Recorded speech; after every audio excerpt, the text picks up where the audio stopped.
الله وبركاته نحمده ونصلي على رسوله الكريم أما بعد الحمد لله ঠিক আজ থেকে 2 মাস আগে মে মাসের 25 তারিখ আমি এখানে বসে কথা বলতেছিলাম। প্রথম পরীক্ষার ছুটি ছিল, কোরবানির ছুটি ছিল, মনে আছে তোমাদের?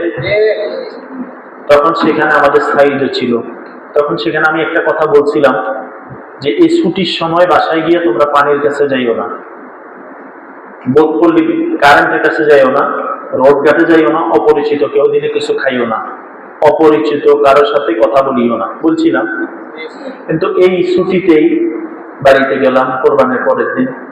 এরপরে একই জন্তু সাইদকে আল্লাহ তাআলা পানির মাধ্যমে নিয়ে গেলেন, শহীদ করে দিলেন। আমার আসলে অনেক কষ্ট হয়। কালকেও পুরো দিন আমি কান্না করছি। ওর টান, ওর বিছানা আমি বাসায় পাঠাইছি। পরে বাসায় গিয়ে দেখি ওর আম্মু কান্না করে। কালকে বাসা থেকে টুপিগুলা নিয়ে আসছে, আনি মাহাদিরি দিয়ে ধোয়াইছি। ওর গেঞ্জিগুলা নিয়ে আসছি, ওগুলা নীল করাইছি, নুরানি ছাত্র যাদের হয় এদেরকে দিয়ে দিব। এগুলো আসলে জীবনের একটা এমন কষ্ট, হয়তো তোমরাও 2 বছর, 5 বছর, 1 বছর পরে সাইদের কথা ভুলে যাইবে। পুরা দিনে, পুরা 2 দিন, 1 সপ্তাহ হয়তো একবার দুইবার তোমাদের মনে পড়ে। কিন্তু আমার জীবনটা এমন হয়ে গেছে, ওর আম্মুর জীবনটা এমন হয়ে গেছে, আমি এখন 5 টাকা পয়সা দেখলে আমার কান্না আসে।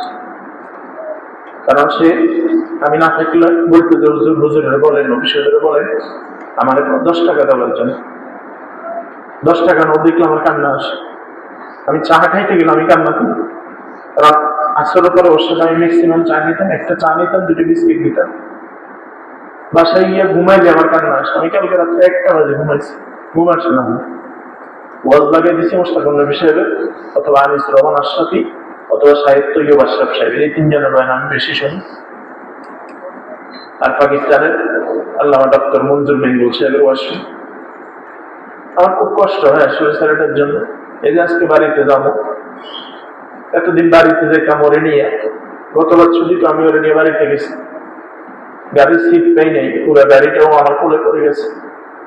এখন বাড়িতে যাবো, যাওয়ার পরে ওর কবরের কাছে আমাকে যাইতে হবে। পৃথিবীর বুকে সবচেয়ে কষ্টকর বিষয়টি যে একজন বাপ তার সন্তানের কবরের পাশে দাঁড়িয়ে জিয়ারত করতে হয়, ইসলামে সব করতে হয়, এবং তার স্মৃতিগুলা বলে আজীবন বেড়াইতে হয়। এটা চেয়ে কষ্ট পৃথিবীর বুকে আর কিছু হতেই পারে না। কালকে আমি কাশিমপুর ডাক্তার সোলামান ভাই, দাঁতের ডাক্তার, ডেন্টিস্ট, নতুন একটা, ওইখানে গেছি, ওনাকে সিরাতুল রিপোর্ট দিলাম। তো উনিও কান্না করতেছিল। উনি 4-5 বার সাইডের দাঁতের, ও দাঁতে ব্যথা করলে বা কিছু করলে চিকিৎসা করে দিত। এছাড়া ভিজিটও নিত না, ওষুধও দিয়ে দিত। আসলে সাইড এমন একটা বিষয় যে সবাই তার স্মৃতি মনে করাই দিয়ে গেছে। আমার অনেক কষ্ট হয় আসলে। বাংলাদেশে আসলে আমি গোসলখানায় ঢুকলে কষ্ট হয়। ও গোসলখানায় থাকতো, ব্রাশ থাকতো, ও টিস্যু থাকতো, ও সাবান থাকতো। পরে প্রায় সময় আমি গোসল করাইয়া দিতাম। আসলে যে চলে যায় তো চলে যায়, সে তো জীবনে আসে না। 10টা বছর সাইডে আমি কাছে কাছে রাখছি। শুধু ও হওয়ার পরে 9 মাস বাড়িতে ছিল, এরপর তো কাশিমপুর চলে এসছে। আল্লাহ তাআলা নিয়ে গেছে। তোমরাও দোয়া করবে আল্লাহ তাআলা যেন আমাদেরকে সবরে জমির ইখতিয়ার করার তৌফিক দেন, এবং আল্লাহ তাআলা তাকে যেন তোমার, আমার, আমাদের সবার নাজাতের জরিয়া বানায় দেন। তো তোমাদের আজকে ছুটি হবে, দ্বিতীয় সাময়িক পরীক্ষা, 1 সপ্তাহ ছুটি, 8 দিন ছুটি বলছি না, বন্ধ বলছি। ছুটি মানে তোমাদের পড়াটা মাদ্রাসার রুটিন থেকে ছুটি, নামাজটা ছুটি, নিজের তেলাওয়াত ছুটি, নিজের টিস্যু ব্যবহার করা ছুটি, নিজের মেসওয়াক ব্যবহার করা ছুটি, সকাল সন্ধ্যার আমল ছুটি, এগুলো করতে হবে। মাস্টার তো মাশাআল্লাহ অনেক কথা বলছে। আব্বা আম্মার কথা শুনবা ইনশাআল্লাহ, বলো। আবার টুপিটা ধুয়ে দিলা, লুঙ্গিটা ধুয়ে দিলা, মায়ের কাপড়টা ধুয়ে দিলা, আব্বা আম্মারে কালিমায়ে তাইয়্যিবা শিখিয়ে দাও। এটা আমি সবসময় বলি, কালিমায়ে শাহাদাত শিখিয়ে দাও। 5টা সূরা মিনিমাম তাদেরকে শুদ্ধ করে দিবা। কয়টা? সূরা ফাতিহা সহ আরো 4টে সূরা। কারণ 5টা সূরা মাস্ট বি লাগে একটা মানুষের নামাজ পড়তে। যখন সে সুন্নত পড়বে, জোহরের 4 রাকাত সুন্নত, আসরের 4 রাকাত সুন্নাত, এশারের 4 রাকাত সুন্নত, তখন কয়টা সূরা লাগে? সূরা ফাতিহা ছাড়াও কয়টা সূরা লাগে? এই 4টা সূরা তুমি 5টা সূরা ঠিক করে দিবে, মাস্ক করাই দিবে। আব্বু আমার হয় কিনা দেখেন, ভুল হলে শুধু আব্বু আমাদের হুজুররা আমাদেরকে এইভাবে বলছে, বুঝছেন কথাটা, এ ঠিক করে দিবে। তোমার আচরণে, তোমার কথায় কেউ যেন কষ্ট না পায়। কি বুঝে আসছে?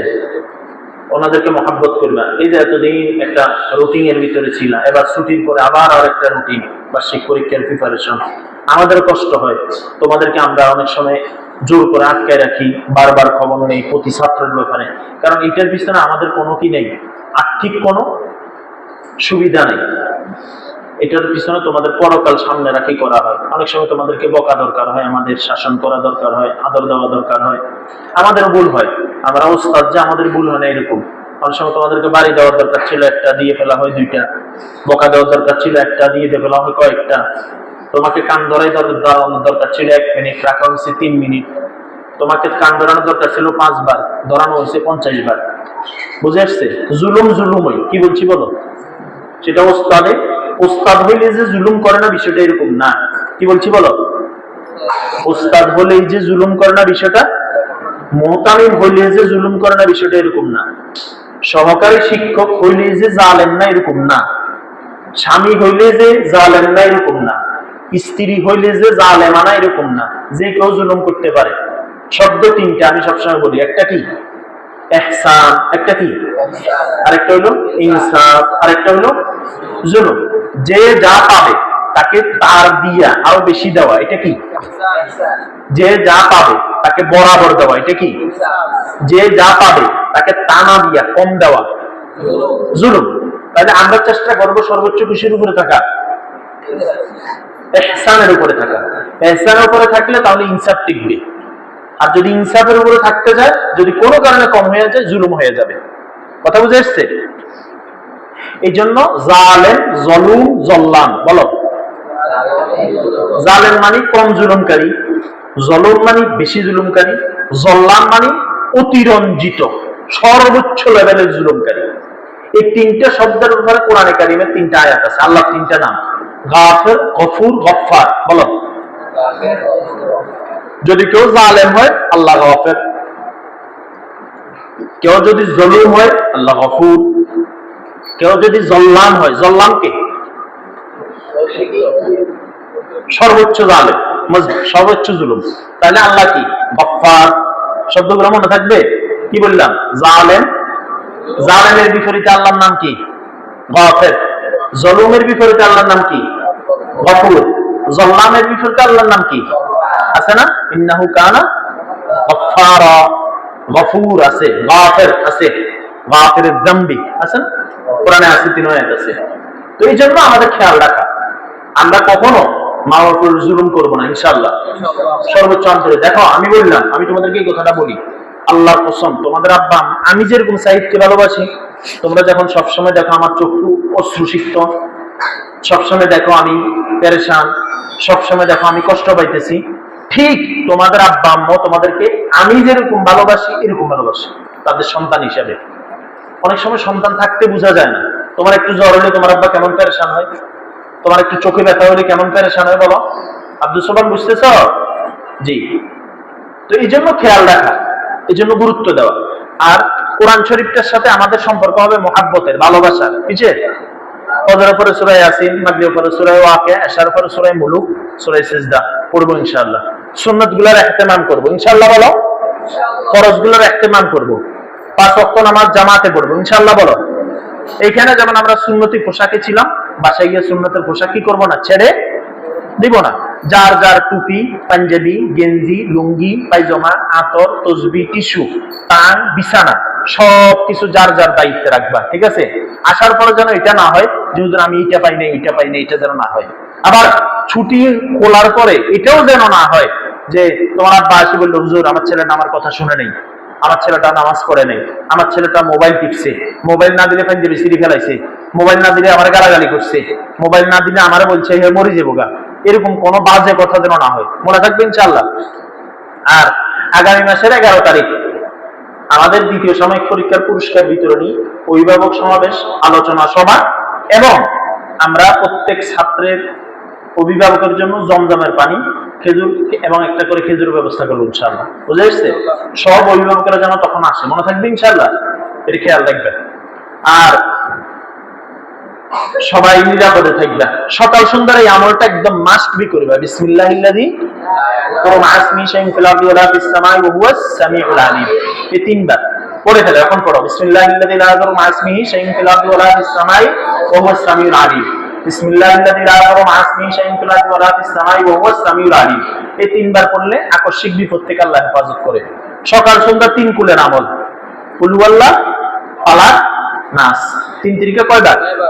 5 ওয়াক্ত নামাজের পরে আয়াতে কুরসি, ফরজ নামাজের পরে সুবহানাল্লাহ 10 বার, আলহামদুলিল্লাহ 10 বার, আল্লাহু আকবার 10 বার, আস্তাগফিরুল্লাহ 10 বার, সাল্লাল্লাহু আলাইহি ওয়াসাল্লাম।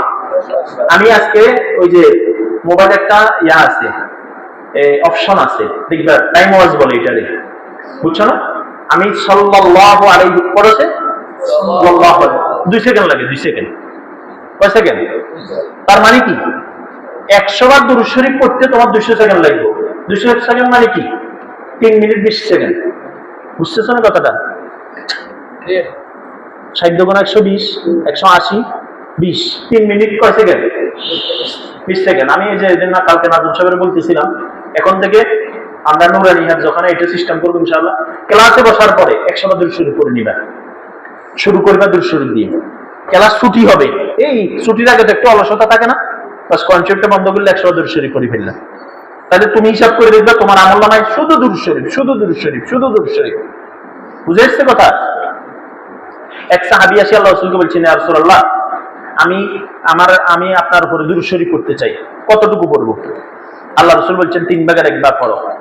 তখন ওই সাহাবী বলে, ইয়া রাসূল আরো বাড়াই দেন। তখন রাসূল বলছেন 3 ভাগের 2 ভাগ পড়ো। তখন বলছেন, ইয়া রাসূলুল্লাহ আরো বাড়াই দেন। তখন রাসূল বলছেন তুমি 24 ঘন্টা দরুদ পড়ো। তখন ওই সাহাবী বলছে, ইয়া রাসূলুল্লাহ আমার খাবার, ঘুম সহ প্রয়োজনীয় কাজ ছাড়া বাকি যে সময়টা থাকবে আমি সবসময় দরুদ পড়বো। তখন আল্লাহ রাসূল বলছেন তোমার আসমান জমিনের যত প্রয়োজন আছে আল্লাহ তাআলা পূরণ করে দিবেন। আল্লামা ইবনুল কাইয়্যিম জাওজিয়া রাহমাতুল্লাহ আলাইহি সম্ভবত উনি লিখছেন বা বলছেন যে কেউ যদি চায় যে এখন আমার উপরে আল্লাহর রহমত বর্ষণ হোক, কি হোক, তাহলে সেজন্য এখন কি পড়ে? সাল্লাল্লাহু আলাইহি ওয়াসাল্লাম। সিরাতের বইটা পড়বা। আচ্ছা বলো, এখানে যারা আছো কেউ কি জীবনে আল্লাহ রাসূলের পুরো জীবন এটা একবার পড়ছো? আমরাও উঠে দিতে পারি না তোমাদের হাতে, তো আলহামদুলিল্লাহ সুযোগ আসছে, একটা বই তোমাদেরকে হাদিয়া হিসাবে, এখানে কেউ হয়তো এই উপহার হিসাবে দিবে, টাকাটা শরীক বা যে কোনো ভাবে একটা বই তোমাদের হাতে উঠে দিতেছি, যেহেতু বাংলা যারা সুন্দর করে পড়তে পারো। তো তুমি কি পারবা না? এই 8 দিন তোমার হাতে ছুটি আছে, সময় আছে, আর প্রতিদিন তুমি 20-30 পৃষ্ঠা পড়লে তো শেষ হয়ে যাবো। এটা পড়লে মজা পাইবা, মনোযোগ দিয়ে পড়বা। আরে রসুলকে তো দেখি নেই, রসুল ইসলামের দাদা কেমন ছিল, কি নাম ছিল, রসুল কোন শহরে বসবাস করতেন, রসুলের দুধমার নাম কি ছিল, রসুল কি কি কষ্ট করছেন, রসুল দুনিয়াতে আসার আগের অবস্থা কেমন ছিল, দুনিয়াতে আসার পরের অবস্থা কি ছিল, মক্কি জীবনের অবস্থা কেমন ছিল, মাদানী জীবনের অবস্থা কেমন ছিল। যদি তুমি এগুলো মনোযোগ দিয়ে পড়ো ইনশাআল্লাহ মহব্বত বাড়বে। কি বাড়বে? অন্তত আল্লাহকে বলতে পারবো, আল্লাহ জীবনে একটা হলো সিরাতের বই পড়ছি, রসুলের জীবনীটা পড়ছি। আল্লাহ তাআলা আমাকে, তোমাকে, আমাদের সবাইকে বুঝা, মানা, বলা, করা সহজ করে দেন। সবাই আমিন বলো। যে কথাগুলো বললাম সেগুলোর উপর আমাকে, তোমাকে, আমাদের সবাইকে আমল করার তৌফিক দেন। দেশ থেকে, বিদেশ থেকে, কাছ থেকে, দূর থেকে আমাদের কাছে অনেক অনেক লাইনে দোয়া চায়। আল্লাহ সবার মনের নেক আশাগুলো কবুল করেন। এটা তোমাদের মাস্টার হুজুর আছেন, আল্লাহ তাআলা ওনার ইলমে, আমলে, হিকমতে, হিম্মতে বরকত দেন। তোমাদের উস্তাদদেরকে আল্লাহ সুস্থতার এক নেক হায়াত দান করেন। আজকে ছুটি হবে, শিক্ষক, ছাত্র, আমরা সবাই সফরে বের হবো যে যেখানে। আল্লাহ তাআলার কাছে আমরা আমাদেরকে আমানত রাখলাম, আল্লাহ আমাদের প্রত্যেকের আমানতকে গ্রহণ করে নেন। আস্তাগফিরুল্লাহ দীনাক ওয়া আমানাতাক ওয়া খাওয়াতিম আমালিক ফি আমানিল্লাহ লা হাওলা ওয়া লা কুওয়াতা ইল্লা বিল্লাহিল আলিয়্যিল আযীম। আসসালামু আলাইকুম ওয়া রাহমাতুল্লাহি ওয়া বারাকাতুহু।